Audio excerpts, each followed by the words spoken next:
So I'll be explaining the endocrine system, which is your hormones essentially, and the nervous system for the most part, at least an overview of both.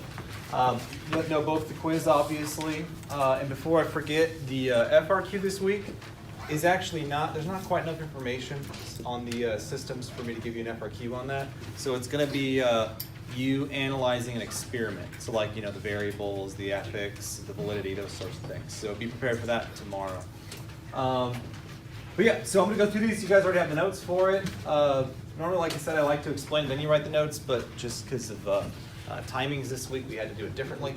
So I'll explain them to you, and anything I say that's helpful, anything I say that's helpful or helps clarify for you something, just jot it down yourself in the notes that you already have.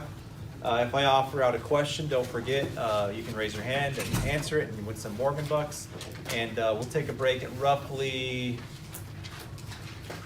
around 10, between 10 and 10:10. We'll see where we're at about there. And then we'll finish up. If I happen to finish up early, we'll play a review game or something like that. But I don't know.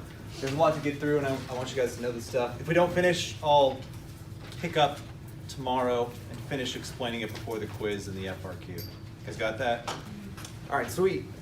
So, the endocrine system. So we're in Unit 2 now, and the Unit 2 focus is how biology, obviously your body, the hormones and everything in it, determine your development and behavior. All right, so that's what Unit 2 is focused on, as the biological basis of behavior. So there's a bit of nature, nurture in here, but again, we are well informed now at this point. We don't have all the details, but we definitely know that your behavior and development is absolutely an interaction of both. Maybe it's leaning a little bit more towards one than the other, but it's still both very much impact how you actually develop. All right, so there's no blank slate, but there's also no pure genetic determinism. It's going to be a blend here. Okay, so we're focusing first on the endocrine system. So the endocrine system, it's got several organs, which we'll highlight. I think we highlight 5 or 6 of them. Do we highlight all of them? I can't remember what I have in the notes. Let me look at the picture, make sure I'm not skipping any. I believe it's just the main 6 or so. I don't think the hypothalamus is on the test, but I'll tell you about it a little bit. Okay. So we're talking about your organs and the hormones coming from those organs in parts of your brain, like the pituitary gland. So I'm going to draw a terrible human here. So this is a terrible human. All right, and they've got shoulders and arms. I'm not going to draw appendages. I'm just going to draw outlines, almost like a chalk outline. All right, this guy's he's very fit, apparently. All right, but he didn't do leg day. So, pituitary gland, that's obviously in your brain. It's not on the test, but I want to mention the hypothalamus because it's important. I've seen some people include it in the endocrine system, some people not, depending on the website. But I know for sure that it's influential in excreting hormones, or at least determining which hormones are excreted. So hypothalamus, also part of it. I'm going to add it to it. You've got your pancreas, which is roughly in this region. Adrenal glands. No. Right, and then you've either got, if you're male, you've got the testicles, and if you're female, you got the ovaries. We're gonna, we'll just put ovaries and testicles. Sometimes they're combined as testes. Because by the way, if you didn't know this, when you're developing, they always start as ovaries, and then if you're a male, you get a flood of testosterone, and you've got the Y chromosome and all that, they descend and develop into testicles. And then of course you have some, I think it's 1 in 1,000. You have an intersex person where they may descend, they may not descend, and it changes some of your phenotypical features and some of your behaviors, but usually more one than the other. But they're technically intersex. It's a very small percentage of people, but it happens. All right, what else am I forgetting? I know I'm forgetting at least one. Oh, thyroids. There we go. Is that the only one I'm forgetting? I think so. All right, so those organs all dictate production and distribution of what we call hormones. So this is the endocrine system. These are the organs that are part of it. There are more or less, but for the AP test, this is all we really care about. And what we're going to care most about are these right here. These do matter, and I'll talk about why. And then we care about these more so the thyroid, pancreas. But I will discuss this. Okay. So endocrine system. This is all about hormones. And you've all heard of hormones. There's 4 types. There's proteins. There's lipid-based ones, which are fat molecules. There's steroids. And I forget what the 4th one is. It's irrelevant. Doesn't matter. But they come in slightly different forms. But they all do basically the same thing. These organs either dictate how many are made, to where they're distributed, at what point they're made, etc. And these hormones float around in your bloodstream. And that's what really combines all these things and makes them all similar. It's hormones, which are very, very small molecules, like smaller than a cell. Like you can't see them. You could look at them in a microscope, perhaps, depending on the hormone. But you can't visibly see them, just like you can't visibly see a cell. So these hormones are all traveling through, they're produced in these organs, but they all travel through the bloodstream.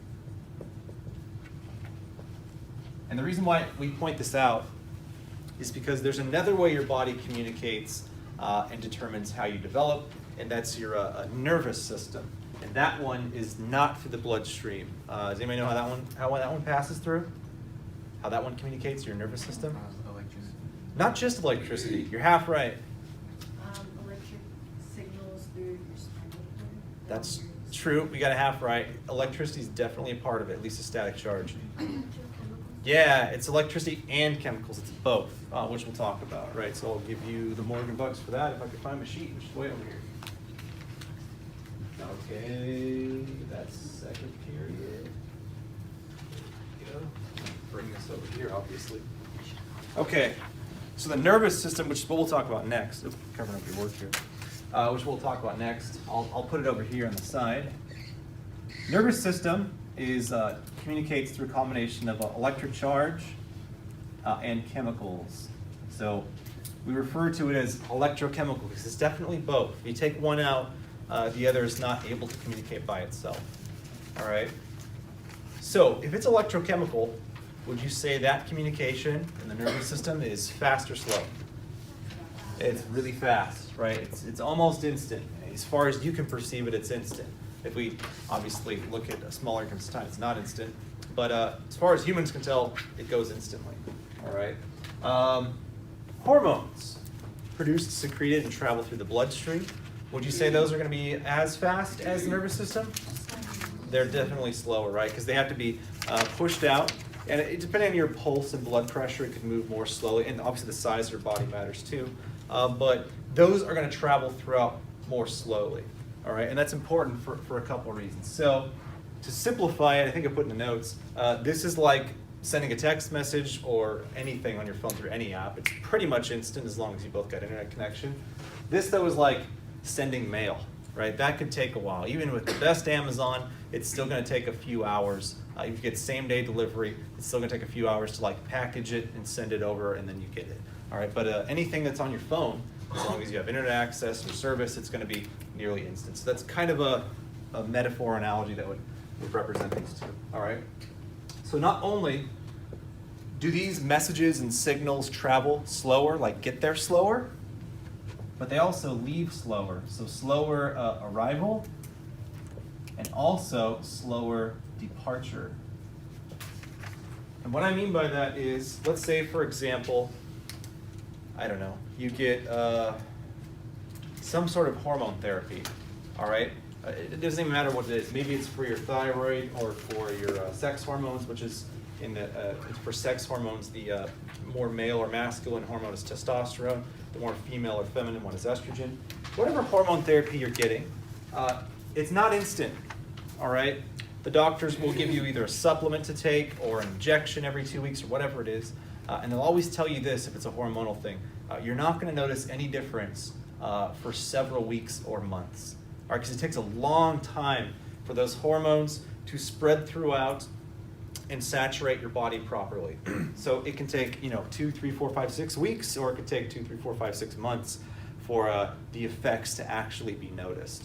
All right, so that's what hormones, they take a long time to arrive. Now, some of them arrive much more quickly, like adrenaline, for example. That one's pretty fast acting. It wouldn't really help you out if you see a bear and your body initiates adrenaline to run and it takes a week, like, because you'll be eaten, like there's no way. Those are quicker, but some of them take a long time, right? When you hit puberty, for example, and your body starts changing, male or female, and it starts becoming more phenotypically visibly male or female, like that doesn't occur overnight, correct? That takes several years to occur, all right? So it takes a long time for these hormones to actually take effect. But it also takes a long time for them to go away. So let's say you're on hormone therapy for something. Let's say you need more testosterone or more estrogen or whatever, you're experiencing some sort of symptoms. The doctors will tell you, oh, it takes 6 weeks to set in. If I were to stop it, it's also going to take about that long to go away for the effects to leave my body. So for my body to get rid of those excess hormones and get back to whatever my natural production level is.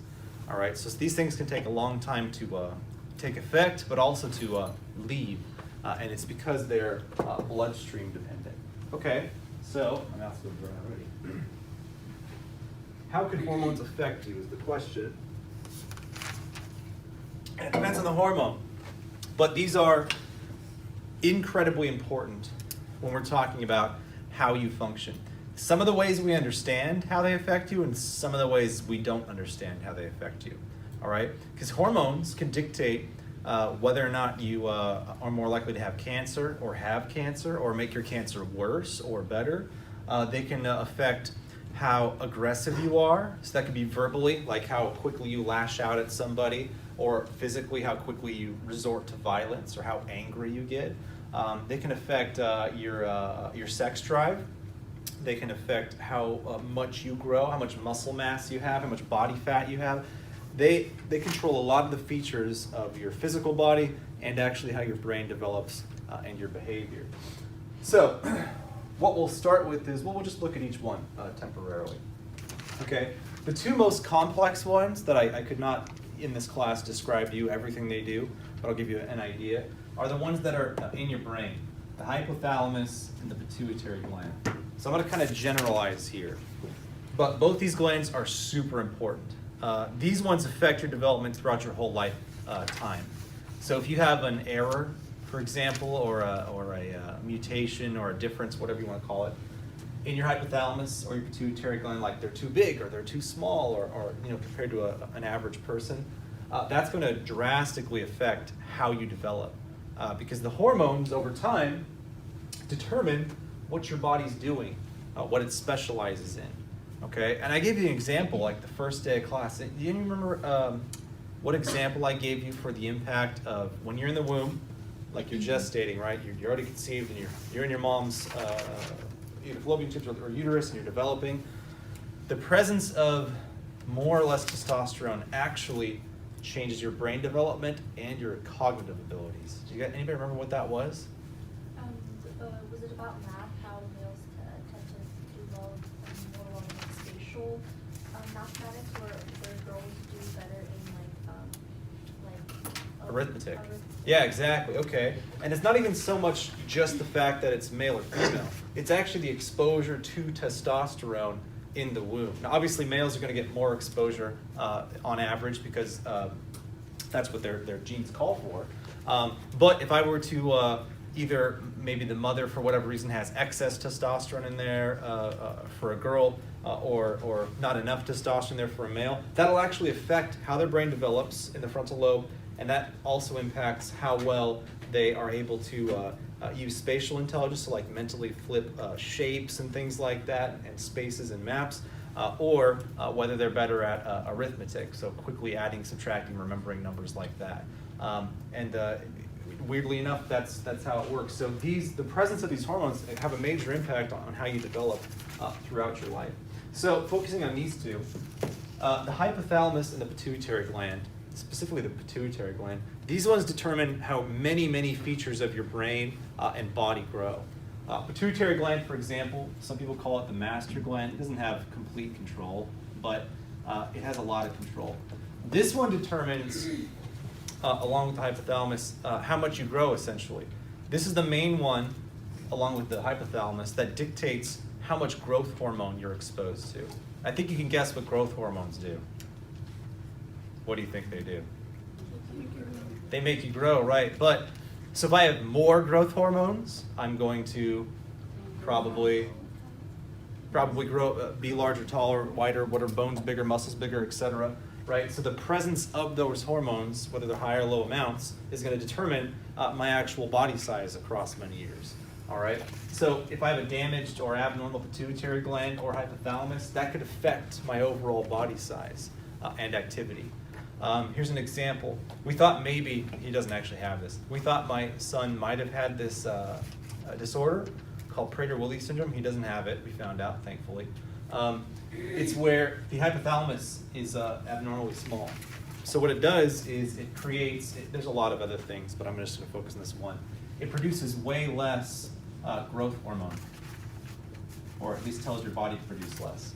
So what happens is, and you notice this really quickly in infants, is they develop way more slowly, especially with motor development, and cognitive too, but definitely motor development. And it's because the amount of growth hormone you have, especially as a kid, it dictates how quickly and how much muscle mass you have.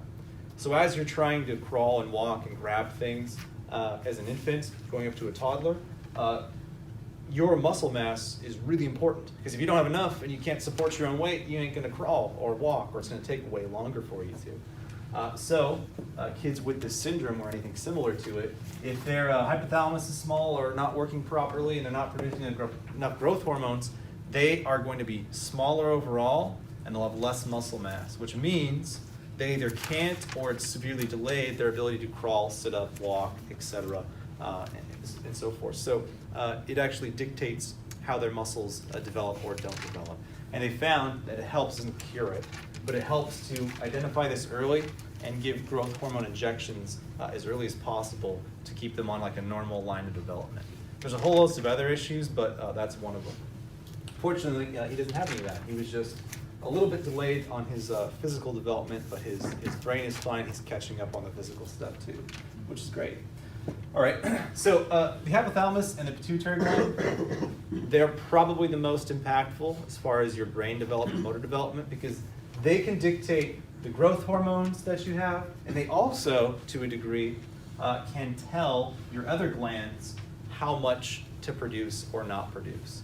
All right, especially the pituitary gland, which is why they call it the master gland. All right, so that's what these guys do. They either produce hormones that affect your brain and physical development, or they tell the other glands how much to produce or not produce. So you with me on that? All right, so if I have an abnormally functioning pituitary or hypothalamus, it's going to cause me to develop differently, whether it's physically, body size, ability, or cognitively in my brain. Like it may underdevelop my frontal lobes, then my reasoning and inhibition and abstract thought and calculation and planning is going to be worse because it underdevelops my frontal lobe. So it has a major impact on how people develop throughout their life. All right, so that's those two. Any questions about those two? All right.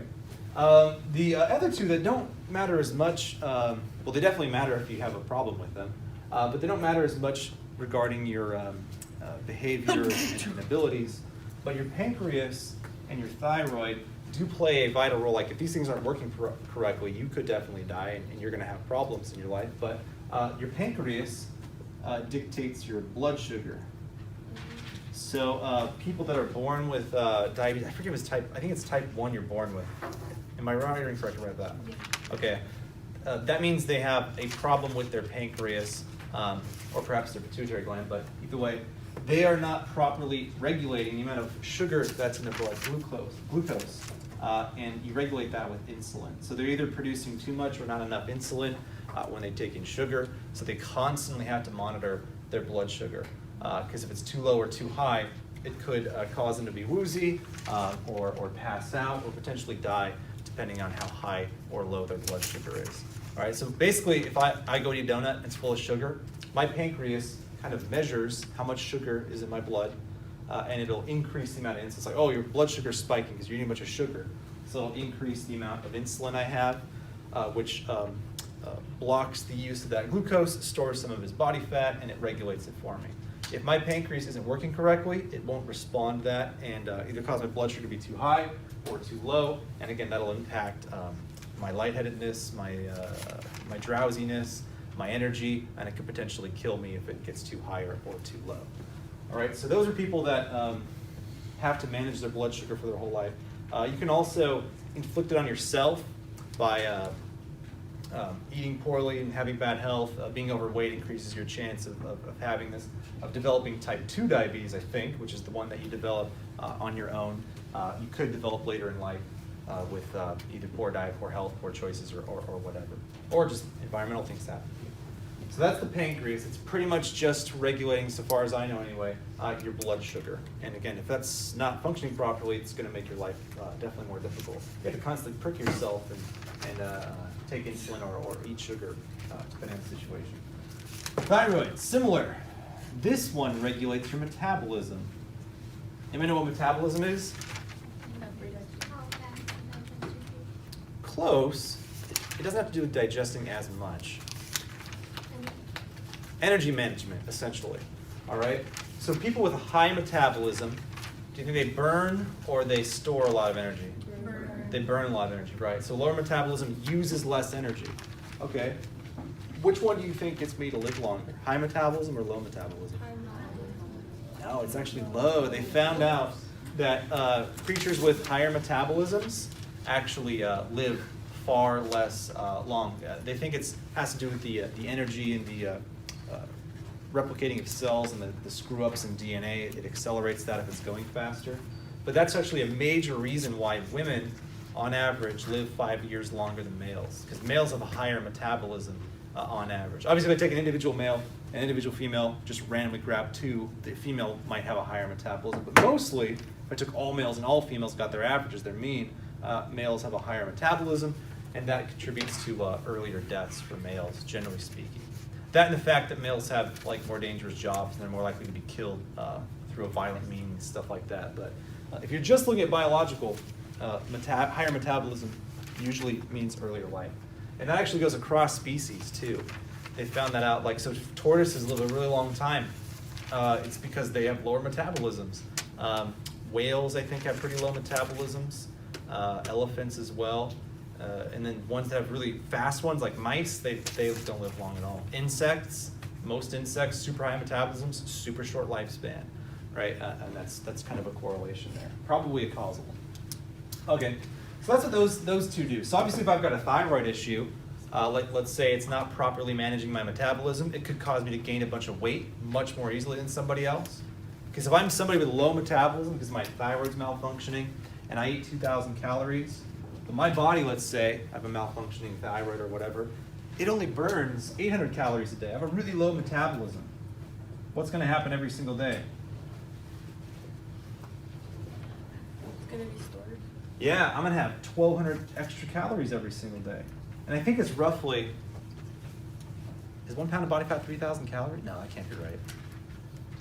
I can't remember how much it equates to, but if I have an excess of plus 1,200 every day, and I do that for 4 or 5 years, that's going to be a lot of extra body fat, all right? And then on the reverse, people with really high metabolisms, let's say, like for example, in my family, we have really high metabolisms for whatever reason, so I'm probably going to die sooner than most of you, but that's all right. Because my metabolism is going to cause my DNA to screw up at a sooner rate, and I'll die at a younger age than you guys will. So I'll die at 77 instead of 84. Watch out. But anyways, what happens is if somebody's eating 2,000 calories a day, let's say, but they have really high metabolism and it burns their body naturally, it's just the stuff it does by their eye twitches, their talking, their moving, their heart rate, their activity. That's your metabolism essentially. They burn 2,200 calories a day. What's going to happen on average? Well, what happens on this day? I ate 2,000 calories, but I burned 2,200. I burned 200 calories, right? So every day, if I do this, obviously I don't eat 2,000 calories every day. But if I average this, on average, I'm going to lose a tiny bit of weight every day. So these people generally have lower body weights because their body naturally burns more than others. And it's weird too. And your body can change this, by the way. And your thyroid plays a big role in it. So most of us have more food than we can eat. Like you can go get food very cheaply. If you wanted to, I think they've done the numbers. If you wanted to eat as cheap as possible, excluding getting free food from, like homeless shelters and things like that. If you wanted to buy your own food, you can do it on it's like just over $1 a day, depending on what you're buying. Or it was just over $2. It's really cheap, whatever it is. So most of us have access to more food than we actually need to eat, obviously. All right? But let's pretend I was like, I don't know, on a trip in the mountains. And I'm like hiking with my girlfriend or my boyfriend or whatever I have. And I'm out there, and I'm out there for 2 weeks, but one of us gets hurt. We break our leg and we can't move, and we got to stay here until my leg heals so we can get out. And we're too far away. There's no phones. There's no people around. We're like way out there. And do I have more food around me than I can handle? No, I'm gonna go find some, and I'm probably not super good at it. And I'm in the mountains, and there's probably not a whole lot of it. So, what my body automatically does is, if for a couple days I'm getting way less calories, my body slows down my metabolism. I don't mean just me, by the way. I mean all humans. So let's say, for example, you get stuck out there and there's less food available. Your body kind of measures that as you're going. So it's like, whoa, we've not been getting much food for the last couple days. Clearly, we're starving for some reason. So what your body will do is, and different things will interact with, one of them is your thyroid, it'll actually drop your metabolism. So it'll cause you to burn less calories every day. And what I mean by that is you'll actually do less things. Is that why like dieting, like fasting and like not eating for a few days and just drinking water is bad for you?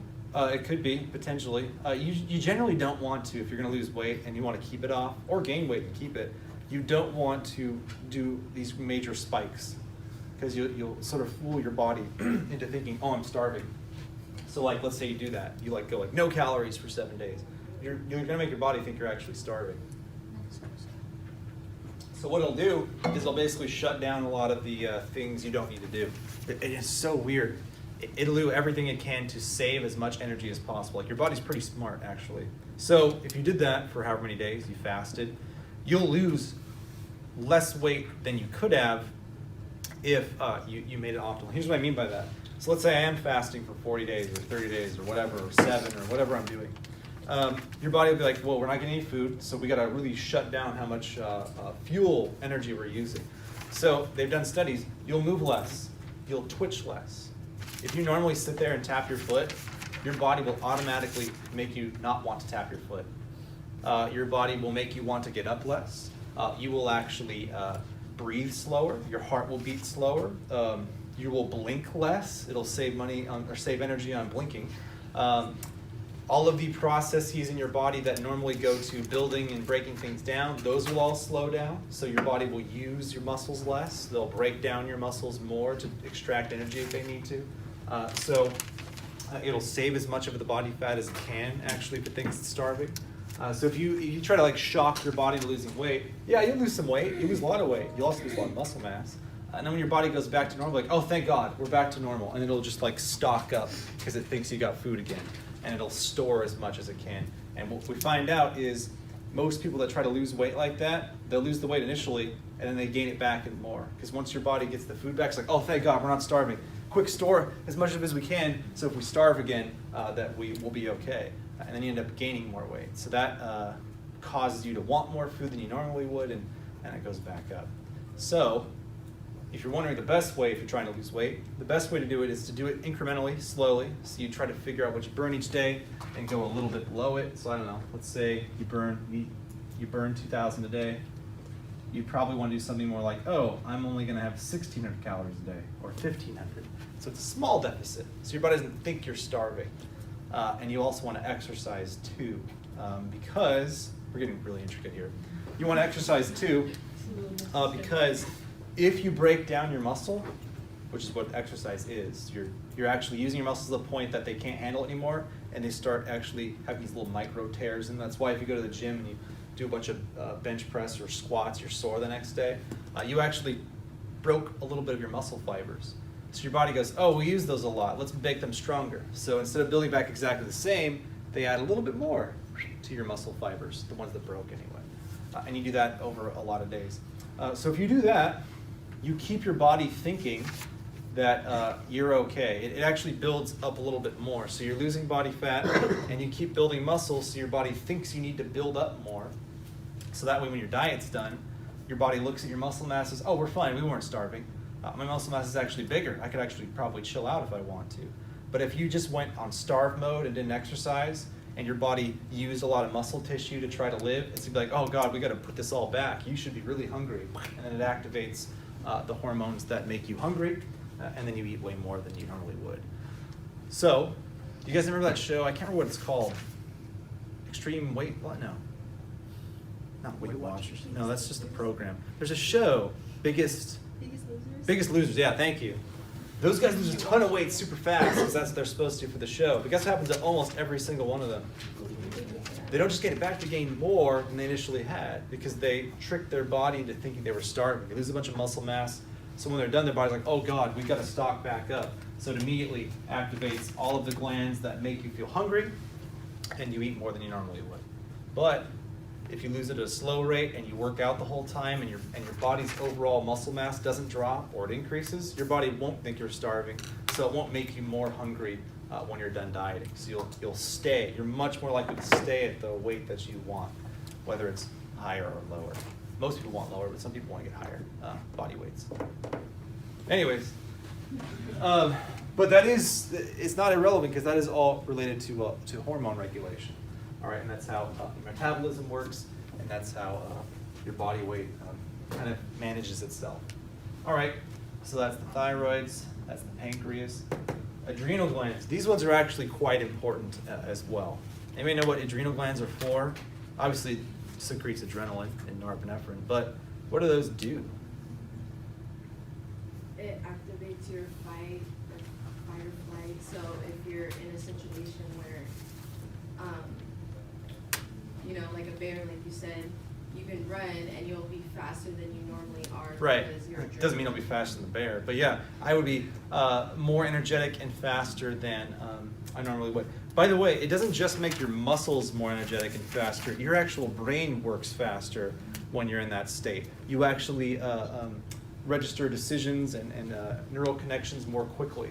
So if you're ever in a situation where, like, let's say you're in an emergency, like, gosh, my wife is just terrified of this happening. Every time we go over a bridge, she talks about it. She's terrified that, like, the bridge is going to collapse, we're going to go over the edge, and then she'll be in this car trapped, and the car will be sinking, and she'll have to get the kids out. Like, she's terrified of all these things. Every time people get in an actual situation like that, they always report the same thing. They say either one of two things. Either it took a long time, when it didn't, it only took like 20 seconds, or they say the time slows down, because it kind of does. Anybody have an explanation for that one? Why, in an emergency situation, would things feel longer, or would time seem slower? Is it because your brain is working faster? It is. It's because you're perceiving and working so much faster. So it's actually only taking the same amount of seconds, but you're processing information way more quickly. So what normally would feel like 20 seconds of information coming in and you act and make decisions, you do it so much more quickly. It's still 20 seconds, but you did twice as much, so it feels at least twice as long, right? So any of those times you were like terrified of being found in hide and seek or something like that, like you're like, oh God, I won't be found, or whatever, or you're actually terrified because you're afraid of something, it feels like you're waiting there forever because you're actually registering information and processing it more quickly. All right, so any situation where you see a bear or your car goes off a bridge or whatever, it's going to seem like forever when it's actually just usually seconds, but you perceive it more quickly. So anyways, these are really important, and evolution has installed this in pretty much all animals, all right, because the animals that had this lived, and the animals that didn't have this died. So you kind of gave me an explanation, or at least the beginning of an explanation. Why would natural selection and evolution cause almost all animals to have these adrenal glands and this adrenaline response? How does that make me more likely to survive than if I didn't have it? Let's pretend I was born without it. Why am I more likely to die than somebody who has it? If you were born without it would take you a longer time to process what's going on and make a decision. Okay, in an emergency situation, certainly possible. Yeah, absolutely. So I wouldn't be able to act as quickly. The only problem is also when you're scared, you sometimes lose your actual thinking brain, the frontal lobe, so you can't really make decisions very well. Which is why, by the way, if you've ever wondered why you go up to like make a speech and you like know the stuff really well, but you're nervous and you're scared and then you forget all of it, you didn't actually forget it. It's just like your frontal lobe kind of shut off and you went fight or flight. So your body's like, okay, we're gonna die. You're not gonna die. You're just like, it's like we're gonna die. So we gotta run or we gotta fight this thing. And then your like frontal lobe doesn't get the attention energy it needs. It all goes to your limbic system and you forget all the crap you were gonna say because you're panicking. All right, that's a real sensation, by the way. So yeah, that's part of it. But why? Why would adrenaline make me more likely to live a longer life than not having it? Because keep in mind what it does. If I see something that I'm afraid of or there's an emergency situation, I instantly get this ready to go energy that allows me to either run, get away, or fight this thing, whatever the choice is. Right? You always have those two choices essentially. If there's an actual threat, you're either like, best option is to A, run from this thing because it's far away or you can't fight it anyway. Like I can't fight a bear, it's gonna kill me unless I have a weapon, right? Or you have to fight it, like in the case of, oh, your infant's there and there's a bear. It's like, well, I can't run from my infant, I gotta try to fight this thing or draw it away or whatever. Why would that make me more likely to live than not live? Because that's what's happened. All the animals that didn't have this, they're gone. The only ones that are left are the ones that have adrenaline glands and use adrenaline. It can't be that hard to tell me how that would make me more likely to live. You can do it.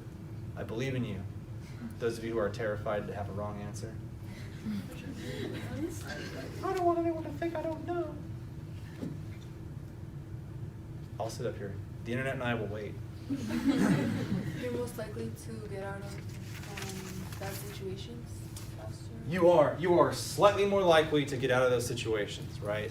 And that's happened before. I can think of several times in my life where, like, when I was younger and stupider, you would, like junior high especially, you would you'd have these little scuffles with other guys. It's almost always guys when it's physical. That's a truism, by the way. Almost all physical violence is male on male. Women have a much different way of being aggressive. We'll talk about that later. It's relational. And again, some women you choose the violence route and some men choose the relational route, but by and large, men choose physical confrontation when faced with an aggressive situation. So anyways, when I was stupider and younger in junior high, and you are stupider and younger when you're in junior high, because your brain's not fully developed, but I can remember specific situations where I get in an argument with somebody or a scuffle, and even if we didn't actually end up fighting, afterwards, like I'd get into an argument or maybe we'd shove each other or whatever, and I'm not saying, by the way, that's the proper thing to do. It's what I did in junior high sometimes, just like a lot of guys do. And then you become an adult and you don't do it as much, or you don't do it at all. When I was done, did I just feel normal, do you think? Like I get in my little scuffle, we'd shove, people would break us up, we'd stop, whatever, and it wouldn't just be like, okay, I'm gonna go to class, and I'd be like the same. Any idea what would be different in me, how I felt and thought and saw things? You'd still be pretty pressed. I actually wasn't mad. I don't remember feeling mad per se. It's like lingering, I had this lingering excess energy is what I would have. So like, for example, I remember one specific time my hand was shaking, and you can have that for fear, but usually when that's happening, it's actually adrenaline. Like you have this excess energy, and it's just ready to be used and go. So even though the whole thing's done and I've walked away, I still have this like excess energy. I feel like super aroused, meaning like I'm really, really aware of what's going on. My attention is like at 100%. I feel like I could run or jump or lift something much heavier than I actually could. That would actually linger for a while. Is that why sometimes, like, after you get off like a roller coaster or something, you feel like shaking? You could if you're experienced the adrenaline rush. Yeah, because your adrenaline glands are stupid. They don't know what things actually are. Like again, I gave you the example of giving a speech. Like you're not gonna die giving a speech to people, right? But your brain, your adrenal glands in your brain, your limbic system, which is what connects with this, it doesn't know the difference between a lion and a bunch of people judging you, all right? So your brain responds the same way to both. To a lion, it's a great thing to have extra strength or speed when trying to run or fight. You're probably not gonna win unless you have a tool or multiple people, but it still helps you. It doesn't help you at all if you're trying to remember things and talk to people, All right, so your brain, so maybe you're on a roller coaster, you're having fun, but maybe you're afraid. You'll get a shot of adrenaline. That doesn't help you on a roller coaster at all, but your brain, your limbic system doesn't know that. It just goes, oh, I'm scared. Ah, here's some adrenaline. We got to get away from this thing or fight it. It's like, well, I can't. I'm locked in. It's metal, and I can't fight it or run from it. But your brain doesn't know that. So yeah, that's why you can get off and still be shaking or excited. But some people who have more dopamine receptors, which is the thing that makes you feel happy, excited, and energetic, and things like that. Some people who have more dopamine receptors, when they get these adrenaline shots, they get a really positive feeling with it. So they'll get off that roller coaster like, oh, that was so fun, and they're all energetic and they're all jumpy and they're jittery, but in a good way. Those are what you call adrenaline junkies. Those are the guys that like jumping out of planes and rock climbing with no ropes and that kind of stuff, because that actually makes them feel excited and good and alive and all that stuff. But it's still related to this, the adrenal glands. Because again, when threats pose themselves to older organisms, even before humans existed, that helped you live. For those few feet you got extra to run to that river to jump and hide from that mountain lion who's not going to go in the river after you, or to scare off or fight off a similarly sized other primate or predator or whatever. It gave you just enough of an advantage to live and have kids and protect those kids. And then the ones that didn't have this, they died off, because threats would defeat them, essentially. They didn't have that surge of energy to run just enough to get away, or to fight just enough to prevent themselves from dying or whatever, so they went. But again, that's a really old part of our brain that's initiated by an old part of our brain that doesn't know the difference between threats. It just knows threat. Threat or not threat. Threat, oh God, here's adrenaline. But it doesn't know lion, people talking to me, roller coaster. It has no way to differentiate. It just goes, threat, and it gives you adrenaline or not. All right. One thing I could say too, before we take a break here in a second, is the brain works differently than you think regarding hormones and everything. It's not like your brain's this thing that just functions like a single unit and just produces thoughts and memories and things like that. It's much more complex than that. So instead of thinking of your brain as being one thing, it's actually a whole bunch of things put together that interact, and they can interact both ways. And here's what I mean. I don't know if I'm making sense with this, but some people think of like, there's my brain. That's what I think with and do all these things with. But actually, your brain's more like subcomponents and layers. And in fact, usually going down towards your spinal cord, generally speaking, that part of your brain is older. And I don't mean like you developed it first when you're in your womb, your mom's womb. I mean like older animals, like further back in time, developed those. So what I mean by that is like your brain stem, medulla, and all the parts there, the reticular formation, all that. That's in almost all animals. Almost all of them have it. In fact, they might all have it, but I don't know every single animal's brain anatomy, so I can't say that. But I know more animals have these things than don't, and we all have it in common with them. And as you add layers to this, and you go up and you add the thalamus, hypothalamus, and the limbic system and all that, more animals have that in common than don't, because these things appear like, oh, I'm going to make the years up here. Let's say these all appeared in 100 million years ago, right? And then we had some divergence between species, and some developed these limbic systems that helped them develop emotions, which helped them live because they could analyze if things were dangerous or not more quickly. So they got a limbic system 50 million years ago. And then certain species branched off, like primates, and it developed these cortical regions, which you guys had to learn for the brain, regions like your sensory and your optical and your temporal lobes and parietal lobes and all those. That was much later. And this frontal cortex here, that's the latest addition to the human brain. So less animals have that frontal lobe. So as you go back in evolutionary history, this stuff, the further you go away from the spine, is basically newer stuff for species. So if I go back to lizards, they don't have a lot of this stuff, right? Because lizards are really old in evolutionary time. Humans are super new. Primates are super new. So they have a lot of new features that we get that other animals don't get. So what that means is my brain doesn't just do things by itself. All of these little layers have their own little roles, and they all communicate with different parts of the brain. All right, so depending on if I have damage or not to parts of my brain, or if parts of them are bigger or smaller, or they develop certain ways, or quicker or faster or slower, that's going to affect the way my brain talks to itself and makes decisions. And that's going to affect how I behave, how quickly I figure things out, how I problem solve, how I talk or don't talk, what things I like or I don't like, what things I feel or don't feel, or see or don't see. It's all these little portions interacting together. So it's not like you have this one brain.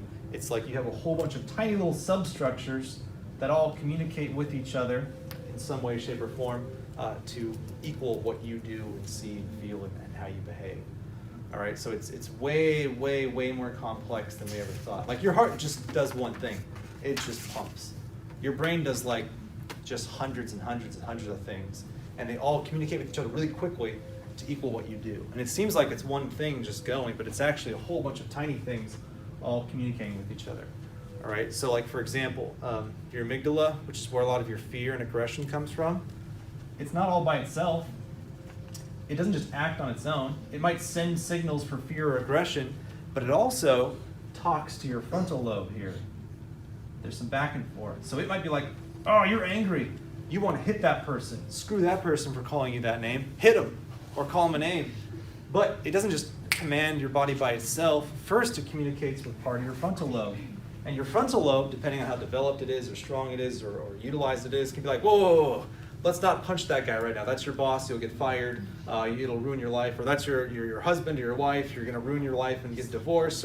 Or that's a much bigger guy. That's a terrible decision. He's just going to crush you if you try to. Like, that's where your frontal lobe kind of interacts with them and causes you to feel like you want to hit him, but you don't hit him because it's a bad idea, you know. Or if you're underdeveloped here or whatever, and your frontal lobe's not connected properly, or like I said, there's a lack of development there, it's not going to do a very good job. I'm like, whoa, whoa, whoa, amygdala, chill out. Let's not hit that guy. It's a bad idea. So that makes that person more likely to hit a guy. And you'll never guess what most people in prison have underdeveloped. Most of them have less active or underdeveloped frontal lobes because they get that impulse to hit somebody, and there's one part of their brain that's much less likely to put the brakes on it. So they're more likely to hit people, and they're more likely to be violent, and they're more likely to go end up in jail for violent crime. All right, so that's a really simple version of it, but all these parts of your brain, they communicate with one another to actually make decisions and think and like things or dislike things. So it is so insanely complex. We don't even understand it fully yet, but we're getting closer and closer to figuring out how human behavior works. All right, so that's why I mentioned that about the various brain parts, because it's what you actually do. There are so many factors that go into it. From what you think to what you like to what you do, etc. All right, take a break. We'll pick up after that. Now that, hopefully, you kind of understand that your brain's not one thing. Not only is it two hemispheres, we'll talk about later, but it's a bunch of tiny little substructures and parts that communicate with one another, and depending on how developed they are or strong they are, at least their signals, can determine what you think and do and behave and like and all that stuff. All right, so here's where the hormones come into play, I would say, with your brain at least, excluding physical features, which hormones also affect. Let's talk just about the brain for a second. So the adrenaline, I might come back to that, but let's put that aside. Let's talk about the sex hormones, because this helps explain a lot of the behavioral and interest differences between males and females. All right, I don't know enough about intersex people to give you a good answer on this, but I know at least about the typical binary male-female to give you some insight. So, brain develops for about 25 years-ish, like to your mid-20s. Most rapidly, obviously, when you're gestating and your mother, and then it slows down as you get older. But nonetheless, it's still developing the whole time. Hormones actually have a major impact on how your brain develops. And here's roughly how. And it applies to the rest of the parts of your body too, but we'll focus on just the brain for now. So here's how hormones actually do that. So your genes in your DNA, right? You all know what DNA is, that double helix thing with all the parts that essentially are your blueprint as a human being. You get half from your mother, half from your father. I think you guys know that, right? It's pretty standard knowledge at this point. Okay, cool.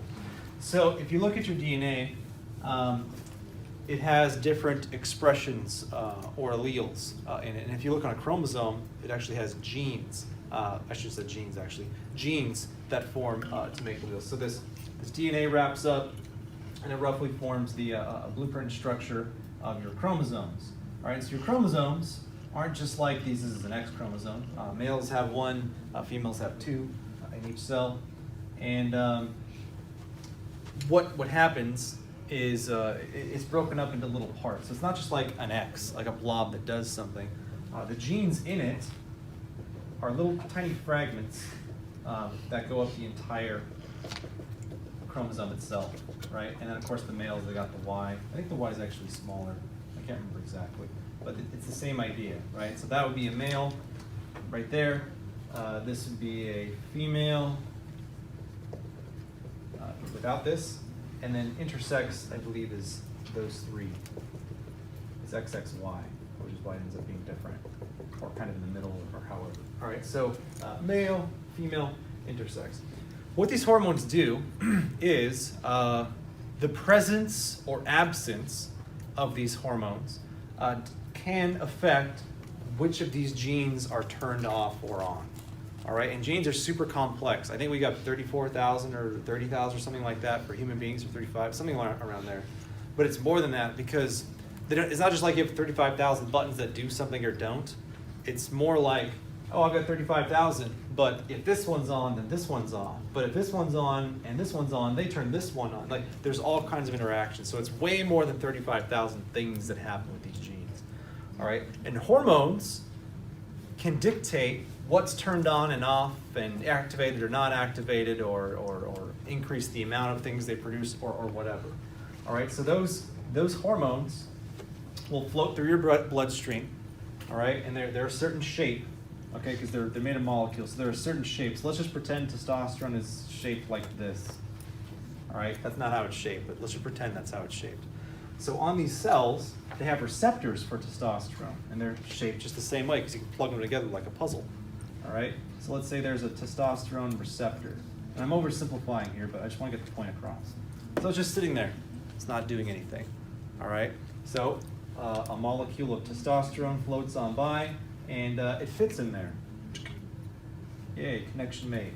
All right, and that sends a signal and can tell your genes, the alleles in them, to activate or deactivate or pause or whatever it is. So it can actually turn on and off different genes, to the point that, and you've got, by the way, a bunch of receptors all over your cells. You have a whole bunch of these receptors, all right? So if I have a whole lot of testosterone and I fill up all these receptors, like I'm getting a whole bunch in the womb, or I'm a male, or I'm a female, or anybody that's getting testosterone injections as I'm growing up, if I fill more of these, it can send different signals and tell different genes to turn on or off. And that affects how I develop, all right? So the presence of, a lot of testosterone or not a lot of testosterone, or a lot of estrogen or not a lot of estrogen, or any of the other hormones, they can actually dictate what your blueprint does, all right? So if you were born an XY, and you were, for whatever reason, like your mom just didn't have a lot of testosterone in the womb, or your genes produce less testosterone, because, by the way, your genes can determine how much this testosterone is floating in your bloodstream, which then changes those genes depending on how many are in the bloodstream. Whether it's genetic or environmental, the presence of this testosterone, whether it's a lot or less, can tell it to do different things or not. So if I only have a little bit of testosterone, it's telling my genes to do different things. All right, so it's like, oh, grow this part of your brain more, or grow this part of your brain less, or, oh, hey, tell your pituitary gland to increase your growth hormone so you have more body hair and muscle mass. All right, that's what a lot of testosterone will do. So if I got a biological female, I give her a bunch of testosterone, she's going to gain more muscle mass and more body hair over time, because that's what the testosterone is doing. It's activating a whole bunch of these receptors. Those receptors are saying, hey, make more muscle mass. All right, your pituitary gland secretes more growth hormone, and you get more body hair, more muscle mass. So that's how it works, essentially. All right, and again, I am oversimplifying, but that's essentially what's going on here. And so there's just so many different combinations of things that can happen depending on how much testosterone, estrogen you do or don't get, how long it's there, what genes or alleles it activates or deactivates, right? And that drastically impacts you as a human as you're developing physically or cognitively as to what your body does, right? Because more testosterone will tell your body to produce more growth hormones for your pituitary gland or whichever part of your brain's handling that. Or the presence of more testosterone will activate different receptors, more of them, which will change your gene expression and turn certain parts on and certain parts off. And then your body, as it's growing up, it develops more so the part of your brain that's responsible for spatial intelligence, right? Which is why, in general, males can flip the shape better in their head and things like that. Or flip it, if you have less testosterone or estrogen, it's telling your brain to build itself a different way. It's telling it, oh, we'll turn these ones off and turn these ones on. And now, we're not going to develop this part of the brain more, we're going to develop this part of the brain more, which handles your arithmetic or whatever, right? Which is why, females might on average have better memory or add and subtract things in their head better than males can or quicker. And that helps explain a lot of those things, all right? So, what these do over time is that can affect how your brain develops, and that affects every part of you, from how your body develops, to the things you are more likely to like or dislike. For example, men or things that are exposed to more testosterone are more likely to like things that have less to do with people and more to do with abstract rule systems or machines and tools, like building bridges, engineering, things like that. But if you lack that, you have more testosterone or estrogen, you're more likely to like things that deal with people, right? Like teaching people or raising people or taking care of people or figuring out how people work, that sort of stuff, all right? And that's a really long process because that's just many, many months and weeks and months and years of more or less testosterone or estrogen activating different receptors, telling your genes to turn on or off, and then increasing or decreasing the production or development of certain parts of your brain. So it's super complex and it takes a super long time, but that's essentially how these things actually work. So that's why you can technically, synthetically, inject people, and over time that'll actually change if they're growing up, how their brain develops, how their body develops or shows itself, or whatever. That's how steroids work, right? Because your cells have all got growth hormone receptors. So if I want to get yoked, I could take anabolic steroids, which puts a whole bunch more growth hormones into my body, which activates more of these growth hormone receptors, which tell my genes to do what? Stay the same? Change? What do they do? Changes them, right? It activates whatever gene combination, builds more muscle, right? And deactivates the ones that don't. And then over time, my muscles get bigger. Like you'll actually get bigger from just taking anabolic steroids and not working out than somebody who works out and doesn't take anabolic steroids. Just because your body goes, oh, it looks at its DNA and the genes are actually like, we got to build more of this muscle mass. So they just build more muscle mass even if you don't lift a weight. Right, you just take a bunch of steroids. Right, there's other things too that'll happen, like you'll get acne and body hair, and the presence of more testosterone for whatever reason makes you more aggressive. So you use less of the frontal lobe and more of the amygdala, and you end up becoming more likely to lash out or use physical violence or whatever. But these are how hormones can dictate how you develop as a person. Again, physically and cognitively. And that's how it actually works on the genetic cellular level. And I'm not an endocrinologist, which is a hormone specialist. I'm not a geneticist. I couldn't tell you every detail, but this is roughly how it works. You've got receptors on the cells. The presence of these hormones in high or low amounts or over a long period of time or short period of time can actually change your gene expression and change how your brain develops, how your body develops. All right, does that make sense? Are you with me on that? All right, cool.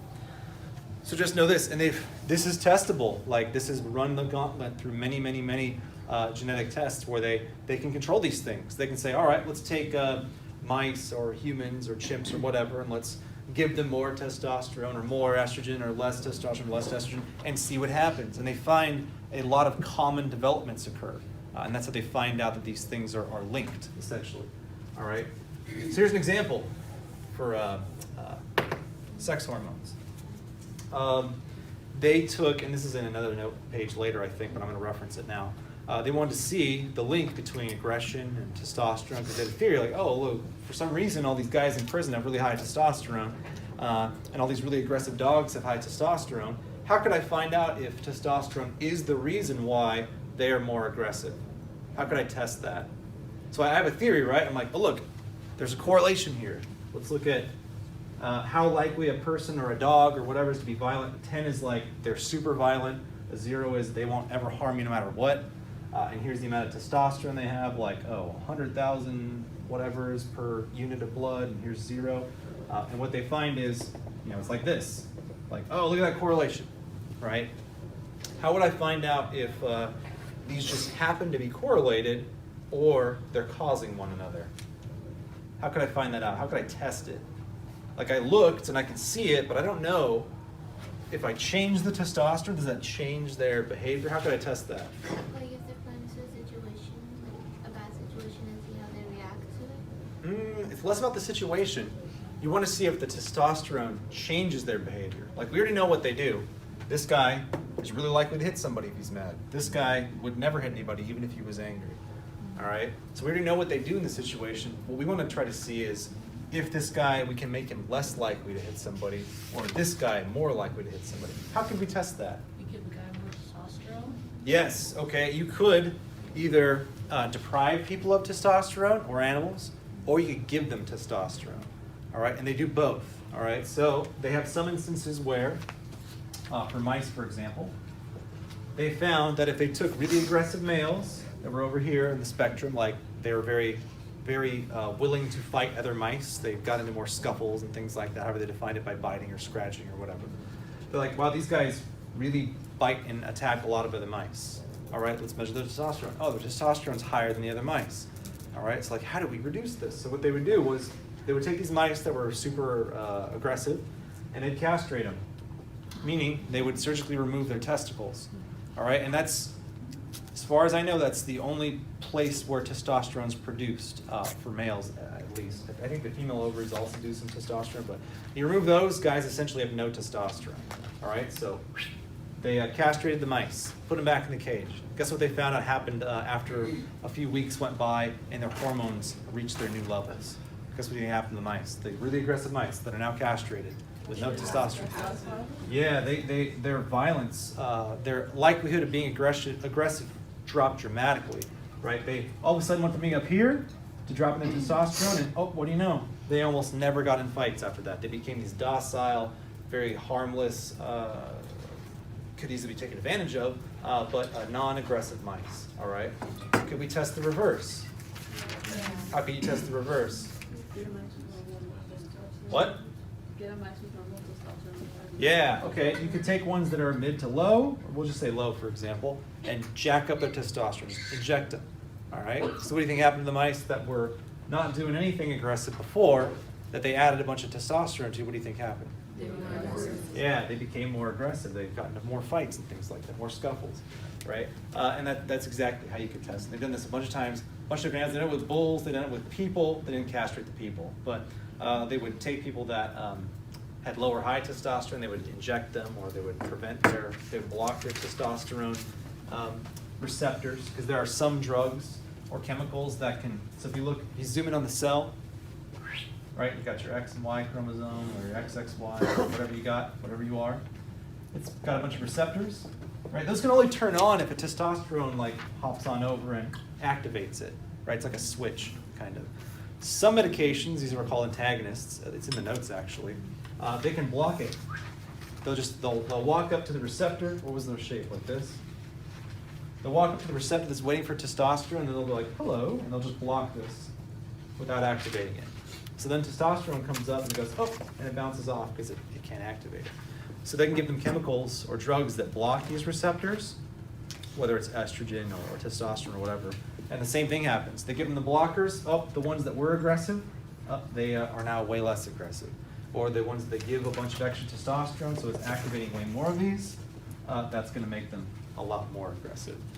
All right, so that can actually affect your behavior, even on like an instantaneous level, which that's how they found it out. All right, so we know that your biology, like what goes into your body and what affects, like your hormones, for example, that has a major impact on your actual behavior. So how you physically develop, and then what you do, what you like, how you think, and all of those things. All right. So it's going to get more and more complex as we progress throughout the year. And we add emotion too, because we haven't even talked about emotion yet. And we talk about the different regions of the brain communicating. But hopefully this gives you a nice understanding of the substructure as far as how hormones, these little molecules that you can add or take away, or your body naturally produces more of or less of, that can actually drastically impact how your brain develops and how your body develops and what you do and think and like. You guys got that understanding? All right, sweet. So what I want you to know is definitely know the roles for each, but I specifically want you to know how adrenal glands might affect your behavior, but certainly how they would affect your survivability. I want you to know how testosterone and estrogen can affect your brain development, even your mathematical preference and ability, and how it can affect your aggression, how it can affect your body size, muscle mass, hair, body hair, things like that. Those are the things I want you to know, like what they actually do. And for these bad boys up here, just know their essential role as moderators of these individual glands, or in the case of the pituitary gland, the ones that can dictate what the other ones do. All right, they're all important parts, and if any of these are malfunctioning, you're going to end up far different than somebody who has a typical, average, or normal, or whatever organ or DNA. Do we have to know the location of it? Yeah, I know the location of them, roughly speaking. Just roughly. I mean, if you're saying the pancreas is down here, then I'd be like, no. But as long as you got it in the midsection, it's like above your stomach, under your lungs, in that area. Adrenal glands are kind of near your kidneys, as far as I know. They're tiny. Thyroids are in your throat region. Pituitary, hypothalamus, and the center part of your brain. What else do we got? Oh, then the ovaries for women are a bit higher up, and then obviously for men, they actually dangle outside the body for the most part. But that's roughly speaking where they are. So for women, you're looking here. For men, you're looking down there. All right.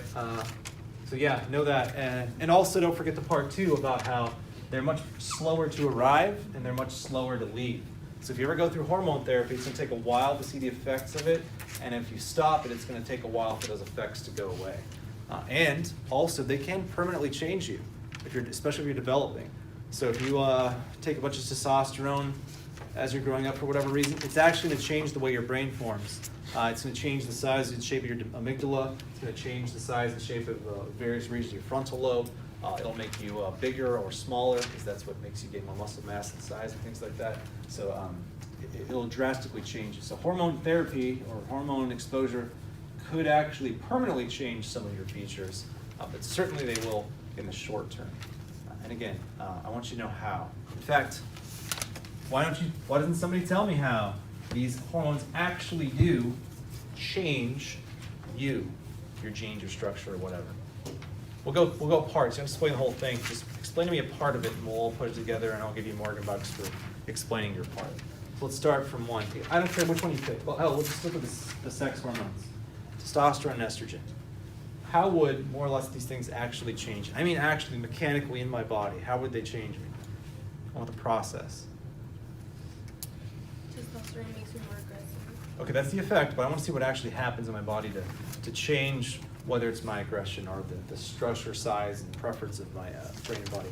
So your cells have receptors. Okay, sweet. So you got cells, all right? And on the outside of them are receptors. There's a bunch of them, right? And there's receptors for different types of hormones and proteins and things like that. But some of them are testosterone or estrogen receptors. Okay, that's step one.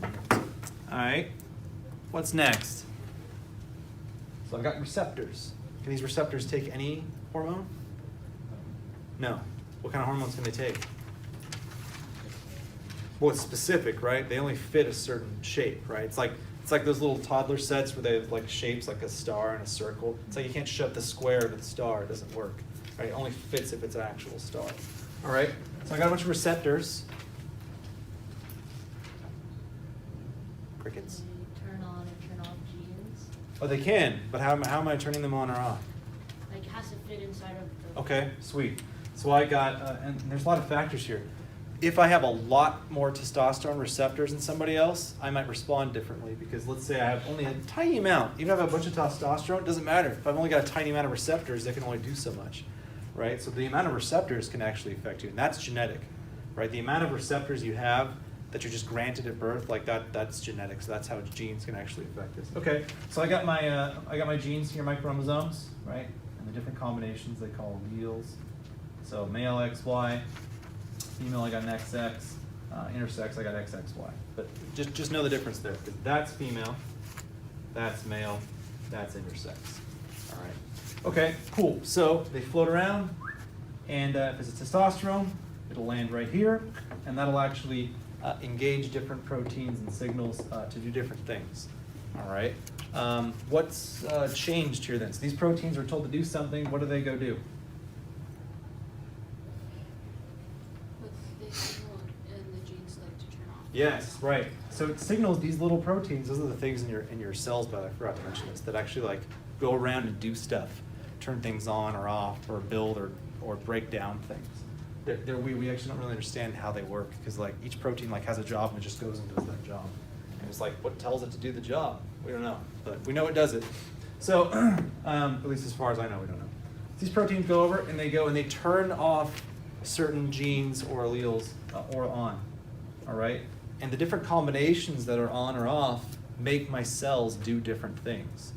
All right, that's how our genes expression changes. Right, that's why when you hit puberty, the major difference is your body gets flooded with sex hormones. Essentially, your pituitary gland goes, all right, hey, look, it reads your DNA and says, okay, now we start puberty, and like age 12 or 13 or 14 or 15 or whatever, then your body goes, oh, and so it sends the signal to the ovaries or the testes, and they just go, okay, super testosterone production time, or super estrogen production time, and that's what's going to initiate all these changes in your actual body. Okay. Sweet. So activate receptors. They go over and they turn genes on or off. And then what do those genes do if they're turned on or off? What could they do? This is my blueprint, remember? How could this affect me as I'm developing? You got something? No? They would dictate either your appearance or your impression. Yes. So it's going to actually dictate what's built and not built, or how much is built and how much is not built. So could that affect what parts of my brain develop more than others? It definitely could. Could it change the amount of growth hormones in my body and therefore the size of my muscle mass and body hair and bone size and density? Absolutely. Right. So that's what these things are doing. All right. So if I get a flood of testosterone, I'm going to develop a lot more typically male behaviors and appearances and sizes and preferences and things like that. Like it'll change my gene expression, which will change how my body and brain are forming, right? So then in my brain, let's say this is a typical male, boom, hit puberty, here's a flood of testosterone. All of a sudden my brain is going to develop things differently than in a brain where I'm flooded with estrogen. All right, so it's going to overdevelop or increase development in certain parts, underdevelop other parts, whereas the estrogen flooding brains are going to develop a little differently, right? And that actually causes men and women or people exposed to these hormones to actually think differently. And it specializes their brain for different skills or you know, various parts of intelligence or whatever it might be, right? Like spatial or arithmetic or whatever. Okay, and size too, right? That's how you males develop the typical male body and females develop the typical female body with like broader hips. You develop, men develop more muscle mass in the upper body, women develop more body fat in like the breast region and whatnot. So that's how this actually occurs over time. All right. And then also, I think you mentioned this at the beginning, just the presence of a lot of testosterone itself actually changes my brain activity too. So if I have more testosterone, am I going to be more or less aggressive? You're going to be more likely to be more aggressive, right? So it can change the physical features of my genes and body, but it can also temporarily increase or change the activity in my brain to make me more aggressive or less aggressive, all right? So have an understanding of that process. So that's really important because otherwise it's like it doesn't mean anything to you. If you don't know how it actually works, I'm just telling you words that you're going to forget, all right? So try to, as I go through this is the difference between me this year and 3 or 4 years ago when I started is before I could just tell you what it was. Like hormones change your behavior. Testosterone makes you more aggressive or not aggressive, but you don't know why. This actually gives you a better understanding as to why. All right, so the presence of more testosterone in my brain, that's going to make certain parts of my brain more active than others, which makes me more or less likely to be aggressive. Developmentally, it turns on and off certain genes, which changes how my brain develops or changes how my body develops.